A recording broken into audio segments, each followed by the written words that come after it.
Bonjour et bienvenue sur Écolo Bio Nature, je suis Isabelle Brunet et mon but est de vous aider à augmenter votre autonomie alimentaire. Aujourd'hui nous allons faire le tour du jardin et je vais en profiter pour vous parler plus précisément de l'ail éléphant.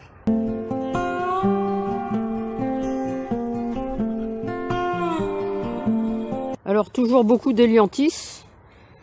J'ai déjà fait plusieurs repas, j'en ai déjà distribué dans la famille, mais il y en a toujours.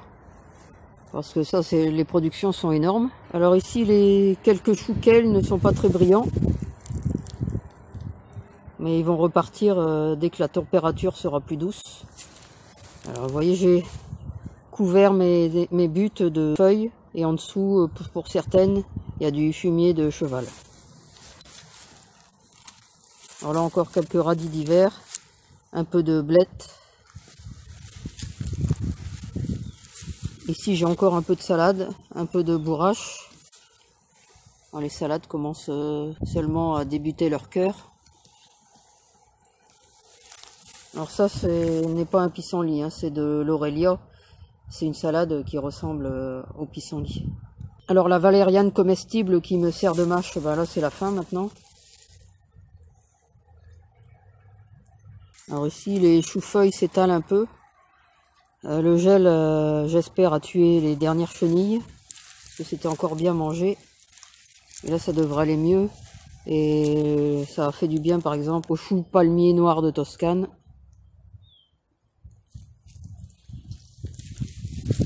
Alors, toujours mes choux kale. Alors là, encore quelques radis d'hiver. C'est la fin aussi. Encore du chou, hein, ça c'est ce que je mange le plus l'hiver, puisque l'avantage des choux-feuilles c'est que ça gèle et ça dégèle.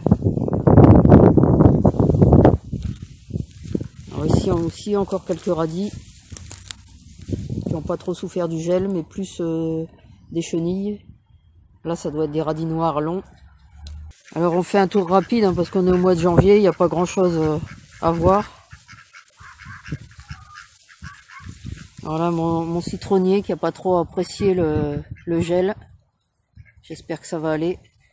Normalement, c'est une variété qui résiste au froid.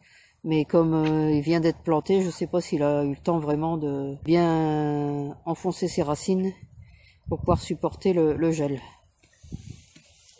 Alors, il y a encore un peu de blettes et des choux. Hein.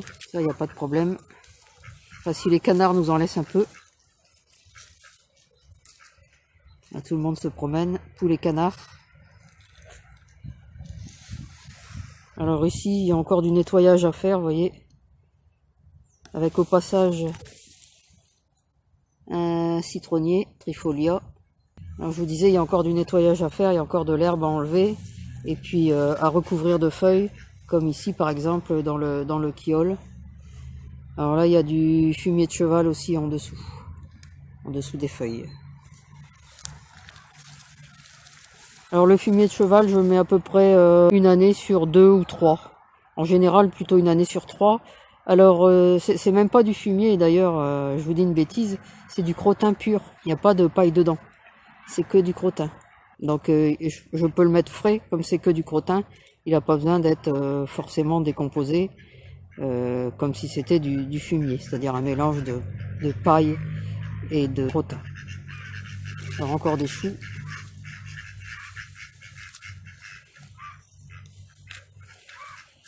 Alors là, c'est la zone des asperges. Pareil, il y a encore un peu de nettoyage à faire sur le fond de la zone. Alors, il n'y a rien, bien sûr, en ce moment. Hein. J'ai coupé les tiges à ras lorsqu'elles étaient fanées. Et bien sûr, je ne les ai pas laissées sur place, puisque il y a des risques que la vermine se mette dans les tiges. Donc ça, je l'utilise pour pailler ailleurs.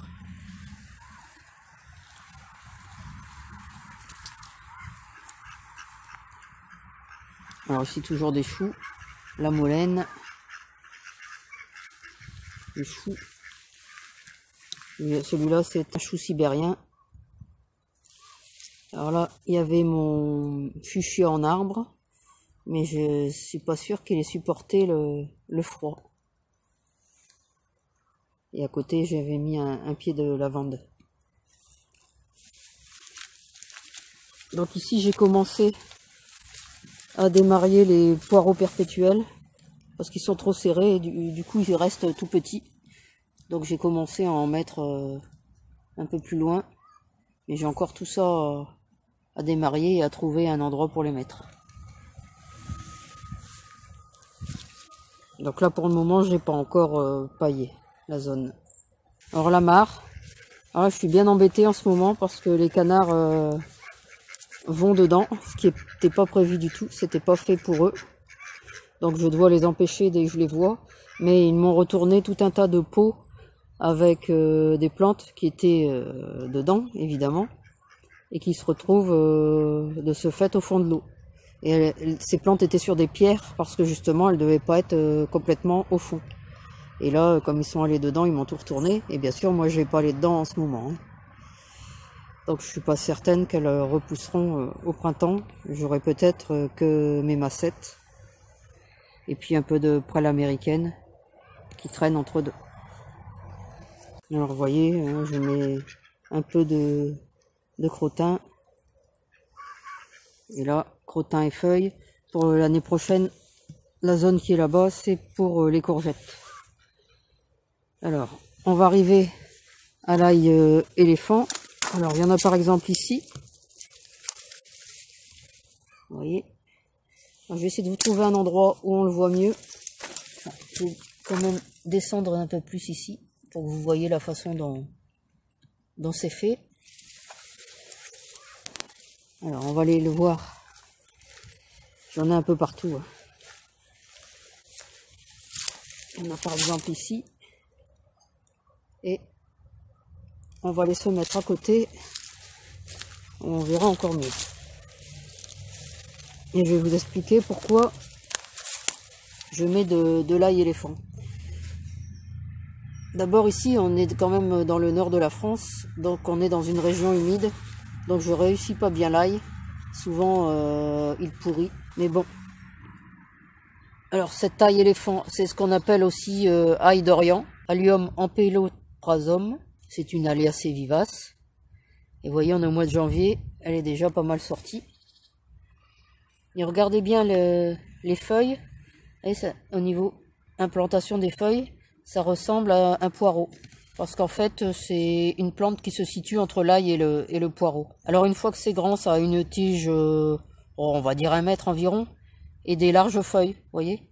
Des feuilles comme celles de poireau. Et quand ça fleurit, ça fait des grosses ombelles roses. À peu près vers le mois entre juin et août. Alors au bout, qu'est-ce qu'on a? On a un gros bulbe qui peut se diviser en 4 ou 5 cailleux ou quand c'est la première année en un seul gros cailleux. Alors je vais vous mettre une photo. Voilà, vous voyez un peu ce que ça donne. Et parfois quand on les déterre, on a aussi des petits bulbilles. Oh, ils font à peu près la taille d'un pois chiche. Hein. Et alors ça, on peut les mettre en godet et puis les faire pousser afin d'obtenir à nouveau de l'ail éléphant à repiquer. Alors pour le multiplier, on repique ces fameux cailleux qu'on divise, comme l'ail classique en fait. Et on le plante entre la mi-octobre et la fin novembre. Et puis 7 à 9 mois après la plantation, c'est-à-dire en juillet-août à peu près, lorsque les feuilles jaunissent, on peut récolter. Alors, comme vous voyez, ça a des feuilles qui ressemblent à un poireau, c'est-à-dire qu'on n'est pas obligé de récolter le bulbe, on peut utiliser ça comme des poireaux. C'est-à-dire qu'on coupe la tige et on laisse le bulbe en terre, ça va repousser et on pourra de nouveau recouper. Et ça peut être utilisé comme un poireau et ça évite d'avoir la mineuse du poireau, parce qu'ils ne sont pas sensibles à la mineuse. Alors malheureusement les graines sont stériles, donc on ne peut pas les reproduire par graines, c'est uniquement par cailleux. Alors pour la culture, au niveau du sol c'est peu exigeant, je vous en ai montré à différents endroits. Soit ici et ici. Ils sont un peu plus petits. Mais en gros, il faut un sol frais, perméable, un peu léger. Bon, moi j'ai plutôt un sol lourd, mais ça marche quand même. Et puis un sol assez humide.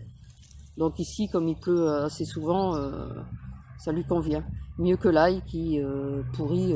Lorsqu'il fait un printemps trop humide, ici l'ail pourrit, donc on ne le réussit pas.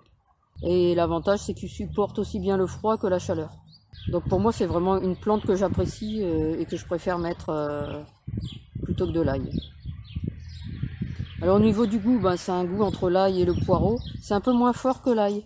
Et on peut l'utiliser cru ou cuit ou Cathy aime bien le confire. Et donc je vous disais, on peut manger les feuilles aussi comme un poireau. Et bon, ça peut rester en terre toute l'année. Si on récolte pas les bulbes, on peut le laisser en terre. Et puis c'est super joli quand ça fleurit, ça fait comme un ail décoratif. Et puis on peut aussi consommer la fleur quand elle est en bouton. Et on prend la tige fort fine avec le bouton floral et on peut le consommer. Voilà pourquoi j'apprécie l'ail éléphant. Alors on va aller faire un petit tour dans la serre. Bah alors Poupoule, qu'est-ce que tu fais là? Bon, alors on a une intruse dans la serre. Allez, sors! Alors dans la serre, les salades poussent tout doucement, hein. Il fait quand même pas mal froid. Alors là, il y avait un pied de chayotte que j'avais quand même laissé, mais il a pourri. Il a gelé, il a pourri. Alors encore des blettes. Là, c'est du Tulbagia violacea, qui donne, puisqu'on parlait de l'ail tout à l'heure, eh bien les feuilles et les fleurs ont le goût d'ail, donc on peut manger aussi comme de l'ail. J'ai dit pchit pchit. Alors les salades, ça pousse tout doucement. Alors, Poupoule est venu gratter, j'avais mis des échalotes qui sortent un tout petit peu là. Voyez ici. Hop. Mais Poupoule est venu gratter. Voilà, voilà. Dès que la porte est ouverte, elle vient gratter. Alors, il reste une carotte qui a été oubliée.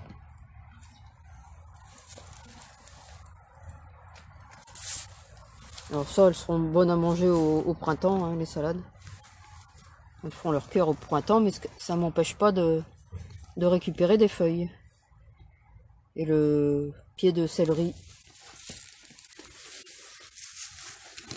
Alors, en dessous des bâches, il y a pas mal de blettes. Alors, je débâche pas tout, hein. Comme vous voyez, c'est bâché parce que il fait bien froid en ce moment. Et là, j'ai débâché juste un petit peu pour vous montrer ce qu'il y avait, hein. Donc là, un citrus tangelo. Et puis, pas mal de pieds de blettes encore à manger. Un peu de céleri. Céleri feuille. Alors, en gros, c'est que des blettes et de la salade. Et là, de l'aurélia. Ici aussi. Bon, j'enlève pas tout, parce qu'il fait quand même pas mal froid. Alors mon tamarillo qui a gelé. Je pensais pas qu'il allait geler dans la serre, mais finalement il a quand même gelé. Alors ici quelques nouveautés, je vous en reparlerai prochainement quand je pourrai les planter. Il y a un poivrier de Timut et puis une ronce à mûre.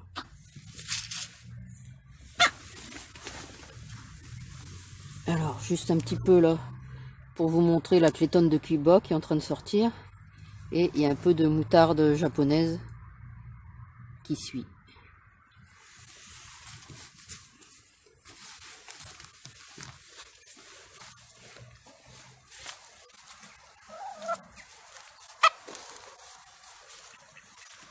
Alors les serres, j'essaye d'ouvrir quand même un petit peu chaque jour. Sauf si dans la journée, les températures restent en dessous de 0. Mais sinon, j'essaye de toujours ouvrir. Ah, je vais vous montrer un beau chou violet, là. Encore un chou feuille. Alors ici, vous voyez, j'ai mis des feuilles un peu partout, mais les merles s'amusent bien à tout enlever. Donc je dois constamment le remettre sur les buts. Alors ici, je dois encore mettre les feuilles. Je viens juste de faire le nettoyage hier. Donc ça n'a pas encore été couvert et cette zone-ci n'est pas encore nettoyée. Donc là, il va falloir enlever, c'est de l'épinard d'Asie. Donc on coupe les tiges et puis on supprime une partie des pieds tous les ans. Parce que c'est absolument envahissant. Ça produit beaucoup, c'est pratique, mais c'est une calamité au niveau envahissement.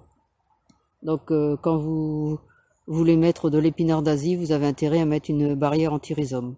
Moi je ne le savais pas et de cette là, tous les ans, je suis obligé de déterrer une bonne partie. Alors toujours des blettes et du chou, hein. L'hiver c'est à peu près ce que j'ai le plus dans le jardin, c'est de toute façon ce qu'on mange le plus. Et bien sûr ce qu'on mange aussi encore beaucoup l'hiver, c'est de la salade. Et là il y en a pas mal encore. Alors ici là, bizarrement la clétone est plus avancée. Donc c'est mieux, le céleri. Voilà, clétone. Ça c'est de la romaine je crois. Avec de la fenice. Ils sont plus belles les salades par ici. Et la fenice avec ses feuilles colorées.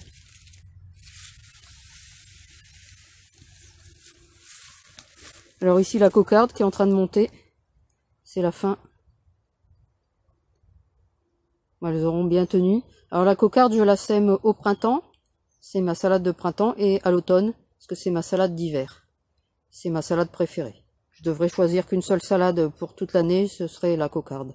Et il y a juste la période en plein été où elle ne résiste pas, mais sinon, dès le printemps et tout l'automne et l'hiver, on peut en avoir. Elle ressemble à la croissonnette du Maroc. Alors là, on le voit pas parce que c'est la fin, mais sinon, elle a un peu plus de feuilles rougeâtres. Alors là, je vais profiter qu'il me reste de la place pour arroser à fond. Parce que je vois que c'est bien sec, et puis commencer par ici et de l'autre côté où j'ai aussi de la place. Je vais faire les semis d'épinards, de carottes Amsterdam, mais pas avant le 15. Parce que ça sert à rien de commencer trop tôt au mois de janvier, puisqu'au niveau luminosité, c'est pas suffisant. Parce qu'il faut entre 8 et 10 heures de luminosité pour que les plantes poussent correctement. Et en janvier, on les a pas. Donc c'est pas la peine que je me précipite. Alors voilà, c'est tout pour cette vidéo. Alors comme d'habitude, n'hésitez pas à la partager, à la commenter, à mettre un pouce j'aime. Et puis profitez des bonnes résolutions pour le début d'année, pour inviter vos amis, connaissances, relations, famille à faire du jardin. Parce que ça risque d'être une année difficile au niveau finance pour tout le monde. L'inflation a déjà commencé et ça va encore empirer. Donc pouvoir faire du jardin, pouvoir produire sa propre nourriture et mettre à manger sur la table, ça va rendre service à de nombreuses personnes. Alors n'hésitez pas à inciter toutes les personnes que vous croisez à faire du jardin. Et vous pouvez leur conseiller de s'abonner à ma chaîne YouTube et de regarder le blog où il y a plus de 1500 articles. Et puis de lire mes livres, dont vous trouverez la description ci-dessous. Voilà, à bientôt pour une prochaine vidéo.